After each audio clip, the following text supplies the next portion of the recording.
Well, hello everyone. Well, two people so far, I think, two or three. Yeah, we I started it a couple of minutes early just to mess with people and just I was kind of curious who might show up because well, I'm sick and twisted that way.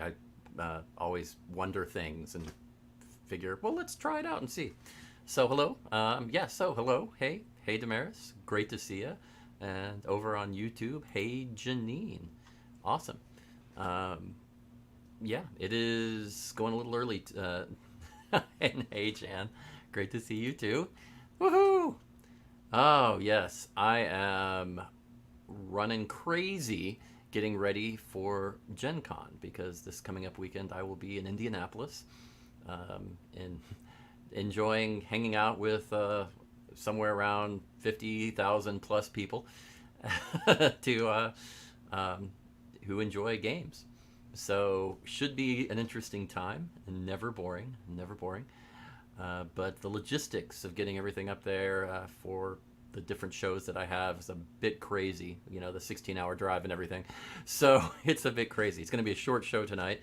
But thanks for joining me and hanging out a little bit before I leave. I'm going to try to do a show next week on Monday from the road and see how that goes. Fingers crossed. We'll see. We shall see. So, any of you been to Gen Con before? Actually, let's just start with that. How many of you have been to conventions at all, aside from, we usually talk about fairs. So let's talk a little bit about conventions for a second. Since they're a bit on my mind, I'm not going to lie. Just a little. Just a little. Uh, oh my, yes. Definitely a bit crazy. But yeah, I guess I'm not seeing. Well, there's always that delay. Oh, here we go. And hey, hello, Kathy. Yeah, I know it's going to be one of those evenings where it's a bit relaxed. I think. Um, oh, okay. So Jan has gone to Gen Con once several years ago. Was that before it was in Indianapolis? Because I believe it was 2003 that it moved to Indianapolis. Before it was since its creation in the 60s, it was moved all across Wisconsin several times to different locations until '03, I think, is when it moved to Indianapolis. But so Wisconsin to Indiana, slight change, but I don't know. The location works really well. It is the main convention center in Indianapolis, downtown, uh, right, real close to well, kind of downtown, but real close to the uh, stadium, actually, the Lucas Oil Stadium. I know, right? Yeah, it's starting to. I'm starting to get that cave look, aren't I? I'm starting to get that whole little, this is my lair, going. So, yeah, a little more work, and I think I'll be there. That is the plan, Susan. That is definitely the plan. Uh, um, oh, okay, okay. Oh, okay. Well, that is fair. Very true, Susan. Very true. And hey, Kurt, great to see you too. But yeah, Gen Con, it's the largest tabletop game convention in North America. And yeah, it is just a couple of years ago, they had 70,000 people there. I don't think we'll get that this year. The rules, because there's still some COVID stuff going on, and people are a little worried about that. So they are precautions. You have to have show proof of vaccination to be able to go there, and everybody has to be masked. Now, I just got a confirmation that if you're a performer and you are performing, as long as you maintain a minimum of 6 foot distance from people, you can take your mask off, but only while you're performing. And yeah, so it's going to be a bit of a a bit of a thing to try to pull that off because it's a little tough because a lot of what we do is busking. We're playing in the lanes, and we're going to have to try to find good nooks to kind of go into so that we can maintain that 6 foot distance and take off our mask. Otherwise, it's going to get pretty tough. Pretty tough. Who, me? Evil mastermind? No, no. I just have lots of little Faire things behind me that I've collected over the years. That's always good.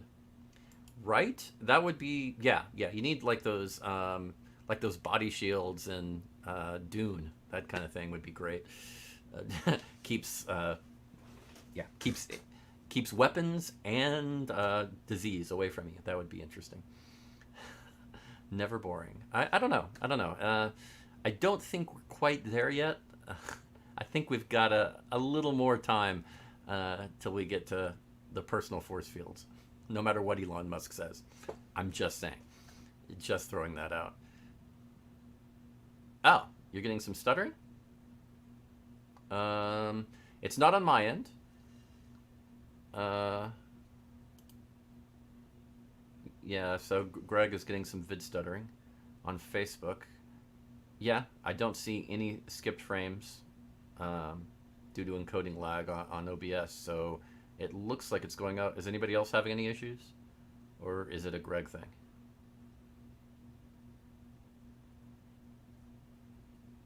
Is that okay. Okay, so two videos at once. Two videos at once. Wow. Not bad. Okay, no issues there for Kurt. Yeah, I think it's your connection. I mean, one of the things I did, Greg, was uh, last week.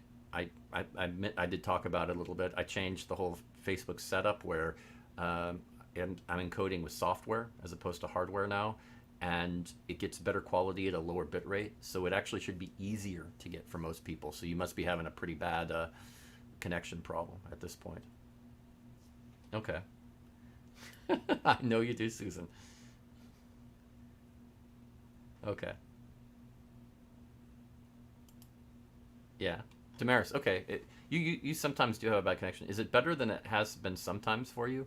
Because that was the goal, to try to um, go a lower bit rate so that it would be easier for people with weaker connections to connect to. I'm going to keep working on that, but like I said, Gen Con's been pretty crazy, so I haven't really messed much with encoding over the last week. Uh, well, yes, that's very true. I think you pretty much have that locked in no matter what, Susan. So you're okay. I understand. Now, little trivia, real quick. What happened on this day 41 years ago? Okay, to save you from doing the math, that's August 1st, 1981. So that'll make it a little easier for those of you that don't like math. Oh, significantly better. Okay, that's good.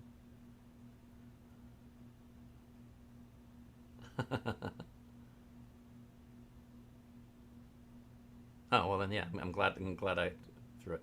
Susan Drew was born.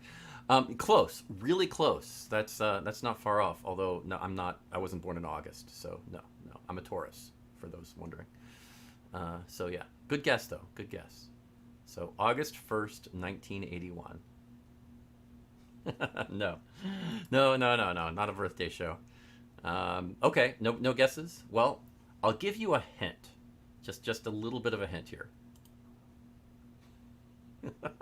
Just a subtle hint. Nothing too grand. Just a nice little hint to see if you can guess what might have happened for the first time on August 1st, 1981. Um, just oh yeah. Close. And in a way, yes, because MTV did its first broadcast on August 1st, 1981. Now, not many people saw it. This is true. Not many people. It was very, very local, and yeah, and I mean, yeah, very good, Cat. Yes, that is the first video that was shown on MTV. What they usually don't tell you in that trivia is not many people in America saw it, or even had the opportunity to see it. It was a very limited broadcast for the beginning. That gradually improved, but yeah, it was not nationwide or anything. So if you can say that you saw the first video on MTV when it first started, that's impressive. That is impressive. Stubborn streak? Me? Don't know what you're talking about. Oh, wow. Okay. Okay. Excellent. Now, I know it's weird to bring this up and everything because, well, MTV, not exactly fair, but, I mean, think about what we're doing with streaming on Facebook and YouTube.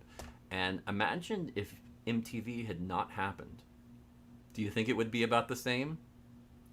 I'm going to go out on a limb and say no. It would be at least a bit different.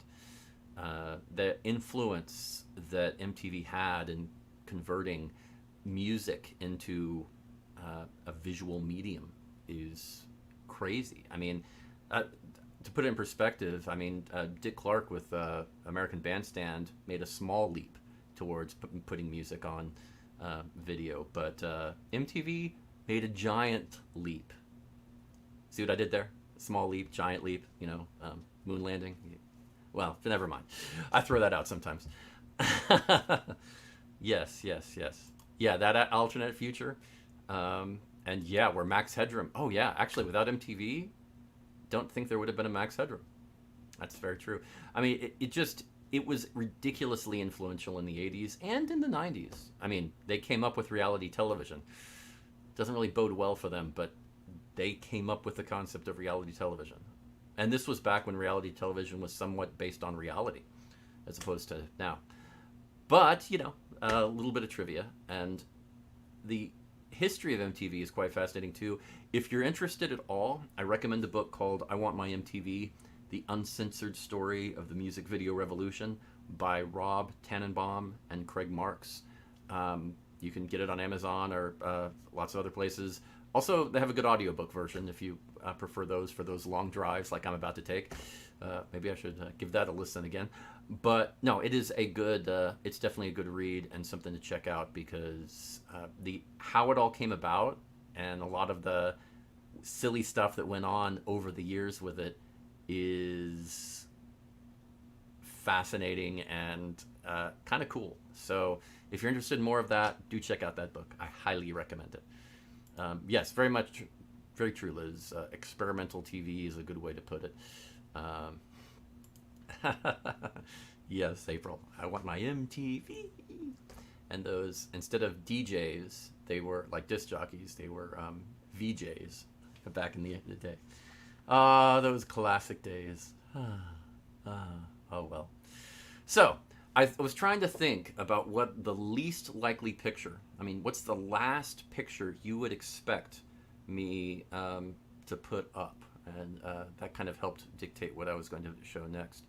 Oh, really? Okay, so in the 90s, okay. Oh, I don't know about that. I don't know if they were really sure about melting our brain. No, it was just interesting. Think about how often their generation listened to the radio, just hanging out listening to the radio for hours upon hours, or played their records in their rooms in the 1950s, and just enjoyed listening to music for hours, and that's all they did. I don't really see much of a difference, honestly, except we had a little more information to process. That's really all. I don't really see much of a negative, other than reality television, that MTV put out. Oh, and hey, Jamie. Great to see you. Also, yes, also true. Also true. So, yeah, so I thought about what's the least likely picture I can put up here. And this is what I came up with. Let me know if you wouldn't have expected me to do this. Here you go. There you go. Because yes, it is just I always check the news every week, and something that popped up that just made me kind of jump was that the Polish Academy of Sciences decided to classify the common house cat as an alien invasive species, and it caused a lot of backlash. Really, really crazy. people were all up in arms saying, "How dare you call our kitties," as you put it, um, an alien invasive species. I think they were worried that. Uh, I see your point. That they were advocating, euthanizing cats or something like that, and not at all, not at all. No, I'm actually going the opposite way. I'm saying that that's not what's going on, nor is that should be what's going on. I mean, the database has over 1,700 uh, creatures that are listed that way in Poland alone. And it's not that these are evil things that should be eradicated. It's just that they are not native to Poland historically, and they can cause issues. I mean, notably, they listed the number of birds and mammals that cats kill over the period of a year. In Poland, they listed 140 million birds are killed by cats. 140 million. And if you compare that to the U.S., it's 4 billion birds are killed by cats every year. 4 billion with a B. I mean, wow. Wow, wow. Huh. So yeah, the biologist, a man named Solars, pushed back and said, no, listen, I know what you're saying, but that's not what this is about. This is about getting funding. I mean, this is about labeling them correctly because they check all the boxes for this. And that means we can do studies to see how we can better make all of these species get along and work better. And, and that's really it. It's not about, going out with your pitchforks. But it's hilarious to watch the response, and some of it was just clickbait going out there and people in an uproar because cats are treated like children. I mean, they are perfect and can do no wrong, and anybody who says anything, I will defend my cat. And it's really interesting, that process, that mentality, that level of bias, I guess. But still, just so in case you see the article and you get really worried, that's not what it's about. It's all good. So even when you see these little moments of cats chomping on their birds, or you see that death from above moment coming nearby on your roof, it's okay. It's okay. Just they are not targeted. So just just know that it can cause problems. I mean, I know there are some places where owls can be hunted, and it's a problem. So just something to be aware of. But yeah, so I guess what I'm saying is don't encourage your cats to go kill birds if you can help it. Good luck with that. Anyway, it's already 7:18, and this is going to be a short show tonight because yes, I am still packing and going crazy, prepared for Gen Con. But let's go ahead and talk about the fairs coming up, and there aren't many, as a matter of fact.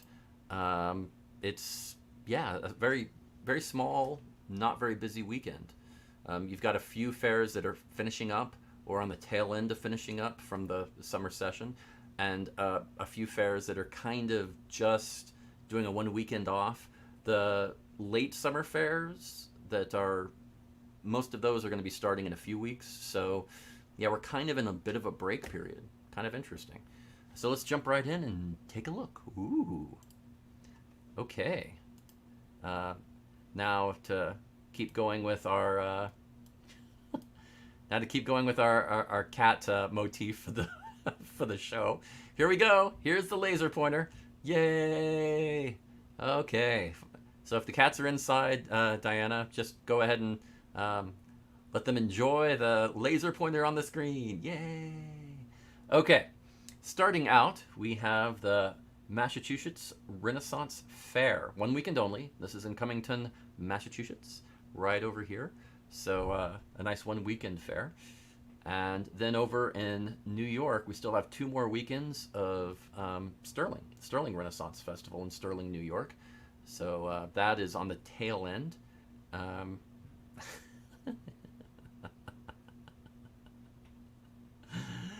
And that's true, Susan. I did bring up cats. So I don't worry, it probably won't happen again, at least not anytime soon. Then going down to Ohio, we have the Great Lakes Medieval Fair and Marketplace. That's been going on. We have 3 more weekends left of that in Rock Creek, Ohio. So something to enjoy there.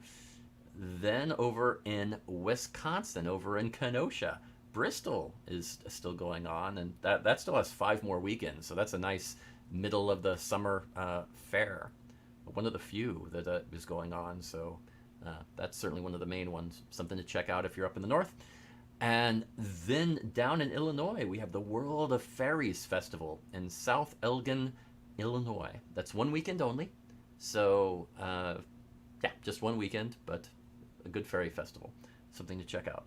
Then over in Montana, we have the last weekend of the 2 weekend fair, the Montana Renaissance Festival in Kalispell, Montana. So, that hopefully they'll not get too hot way up north there and avoid some of that heat. And going down into Colorado, the last weekend of the Colorado Renaissance Festival in Larkspur, Colorado. So, yes, last chance to go hang out in Colorado. Do check that one out too, because Alicia is there and enjoying herself. So, always a fun time with Alicia. Then over in Washington, we have the Washington Midsummer Renaissance Fair, which is going on for, this is the first weekend, and they have 5 weekends of it. So, a good... That's just starting Bonnie Lake, Washington. So, yes. And here you can kind of get an idea of the pains I take to try to place the star in the exact location where the fair is. I actually do take some serious effort to try to put that in.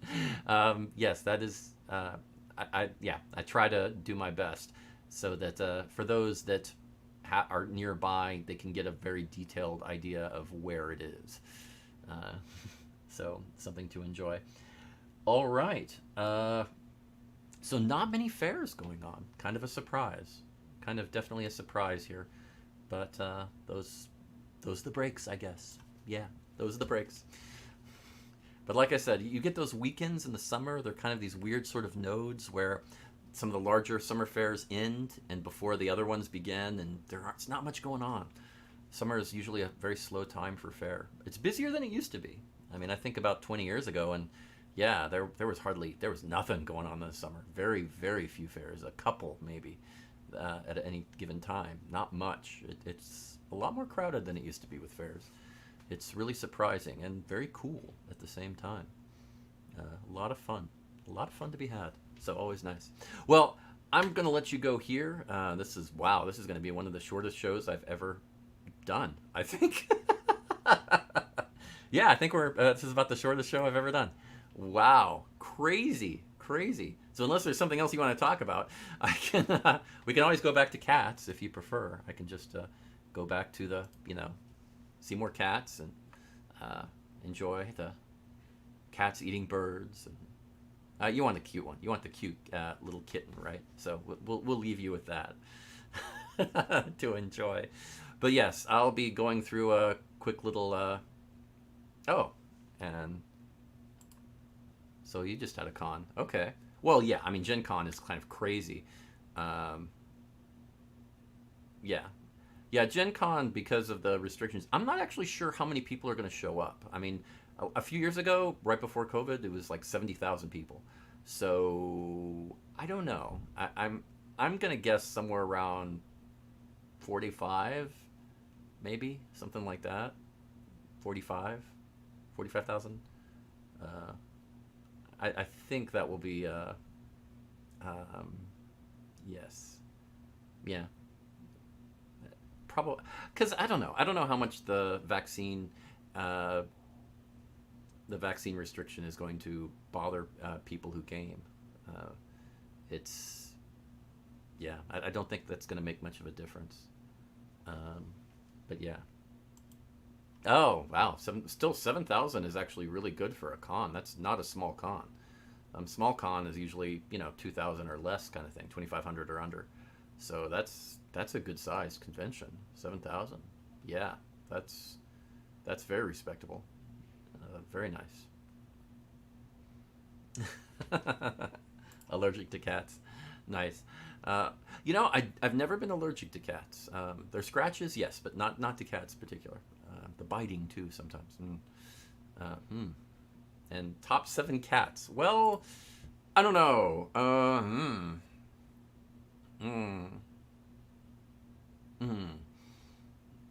You see, that would be a tough one for me because I'm not really a cat person. So, Mark is the cat person. So, I think that I might. You know what I might have to do someday? I might have to get him as a guest on here and have him do his top 7 cats, and do something like that. Where that's actually what I should do for something like this. Occasionally have a guest and let them come up with the 7 reasons, or at least offer to let them. That could be kind of fun. Yeah, I like that. I like that idea. I think that could work well. But yes, anyway, I've got a good 16 hours to drive, so that should be fun, and we shall see what happens. I'm taking it easy, no rushing or anything. I'm taking it in 2 days, so much easier than I have done the 16 hours in 1 day drive before, and it is not fun. And if I have to, I will, but I don't have to. So you take it easy, and that way, when the con starts, you're well rested. Oh, wow. Janine, 7 reasons cats are better than humans.